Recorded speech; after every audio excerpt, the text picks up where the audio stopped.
Hello అండి, అందరికీ నమస్తే. వెల్కమ్ బ్యాక్ టు ముంబైలో ఆంధ్ర కిచెన్ అండ్ బ్లాగ్స్.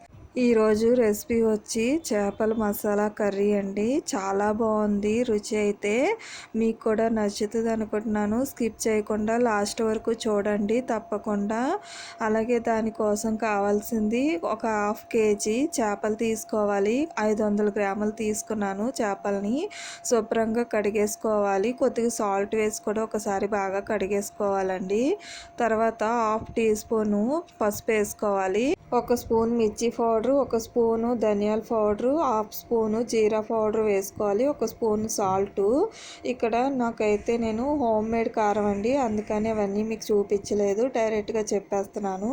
మొత్తం బాగా చేపలకి మొత్తం కారం ఉప్పు బాగా పట్టేలాగా పట్టించేసిన తర్వాత స్టవ్ మీద పెనం పెట్టుకొని ఒక చిన్న కప్పుతోటి ధనియాలు తీసుకోవాలి. 1 స్పూను జీలకర్ర, అలాగే 2 దాల్చిన చెక్క, ఒక 6 లవంగాలు తీసుకోవాలి. వాటిని లైట్గా ఫ్రై చేసుకోవాలండి.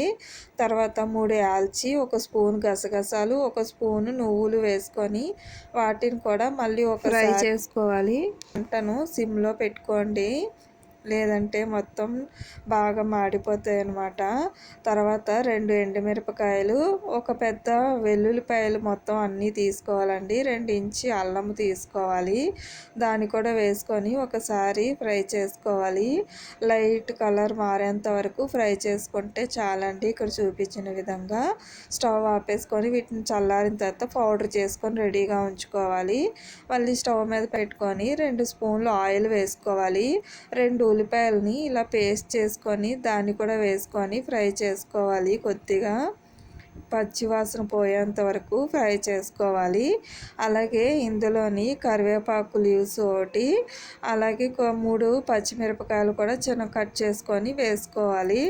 ఈ మూడింటిని కొంచెం లైట్గా ఫ్రై చేసుకోవాలండి. నూనె మీదకు తేలేంత వరకు ఫ్రై చేసుకోవాలి.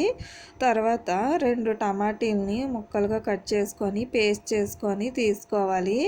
దాన్ని కూడా వేసుకొని ఫ్రై చేసుకోవాలి.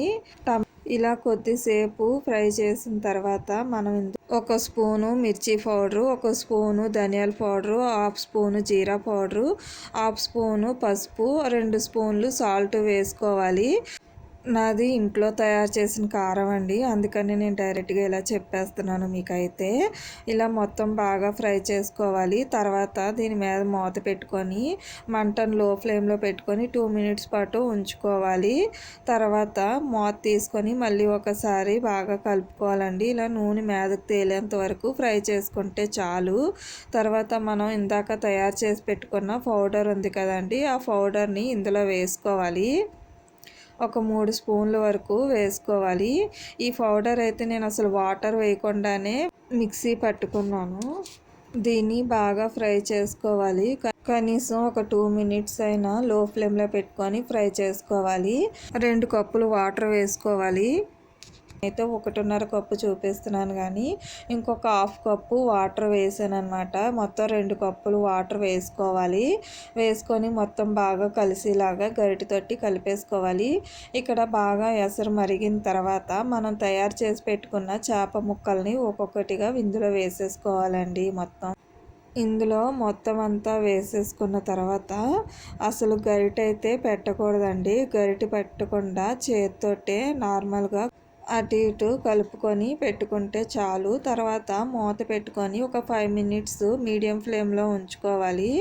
మీడియం ఫ్లేమ్లోని ఒక 5 నిమిషాలు కొద్దిగా ఉడికిన తర్వాత ఇందులో 1 స్పూను కసూరి మెంతిని చేతితోటి బాగా నలిపేసి వేసుకోవాలి. అలాగే కొద్దిగా కొత్తిమీరని కూడా చిన్న ముక్కలుగా కట్ చేసుకొని దాన్ని కూడా వేసుకోవాలి. అసలు గరిటె అయితే పెట్టకూడదు. చేతితోటి నేను చూపిస్తున్న విధంగా ఇలా కలుపుకుంటే చాలు. లైట్గా మెల్లుగాన ఇలా మెల్లుగా లైట్గా కలిపేసుకున్న తర్వాత మళ్ళీ దీని మీద మూత పెట్టేసుకోవాలి. మూత పెట్టుకొని ఒక 3 నుంచి 5 నిమిషాల వరకు మీడియం ఫ్లేమ్లో పెట్టుకొని నీళ్ళు కొద్దిగా దగ్గరికి ఇంకేంత వరకు ఉడికించుకుంటే చాలు. మీకు గ్రేవీ కావాల్సినంత వరకు చూసుకొని అలా పెట్టుకోండి చాలు. నాకైతే ఈ గ్రేవీ ఇలా కావాలని నేను ఇంతవరకు అయితే ఉడికించుకున్నాను. మీకు ఇంకా తక్కువ గ్రేవీ కావాలనుకుంటే ఇంకొద్దిసేపు దగ్గరికి నీరు ఇంక పెట్టుకోండి, చాలా బాగుంటుంది. లాస్ట్లో ఇలా కొత్తిమీర వేసుకుంటే ఇలా నేను చెప్పిన విధంగా గనక చేసుకుంటే టేస్ట్ చాలా బాగుందండి. నిజంగా సూపర్గా ఉంది. ఒకసారి మీరు కూడా ట్రై చేయండి. ఒకసారి ఎలా ఉందో, అలాగే మీరు ట్రై చేసిన తర్వాత ఎలా వచ్చిందో కామెంట్ అయితే చేయడం అయితే అస్సలు మర్చిపోకండి. అలాగే మీకు గనక ఈ వీడియో కనుక నచ్చితే, మీకు కనుక యూస్ఫుల్ కనుక అయితే తప్పకుండా ప్లీజ్ లైక్ అయితే చేయండి. లైక్ చేయండి. అలాగే మీకు రిలేటివ్స్కి అలాగే షేర్ చేయండి. అలాగే కొత్త వాళ్ళు కనుక అయితే ప్లీజ్ సబ్స్క్రైబ్ చేసుకోండి. సబ్స్క్రైబ్ చేసుకొని పక్కనే ఉన్న బెల్ బటన్ క్లిక్ చేసి ఆల్ అని పెట్టండి. నేను పెట్టే ఏ వీడియోస్ అయినా ఫస్ట్ మీకే నోటిఫికేషన్ వస్తుందండి. అలాగే ఇక్కడ వేడివేడి అన్నంలోని ఇక్కడ చేపల కర్రీ, మసాలా కర్రీ వేసుకొని ఆనియన్ నంచుకొని తింటే చాలా బాగుందండి. నిజంగా ఒకసారి మీరే ట్రై చేయండి. మీకే తెలుస్తుంది ఎంత బాగుందో టేస్ట్ అయితే. మీకు కనుక నచ్చితే ప్లీజ్ తప్పకుండా మర్చిపోకుండా ప్లీజ్ లైక్ చేయండి, షేర్ చేయండి, సబ్స్క్రైబ్ చేసుకోండి. Thank you for the watching. Bye bye.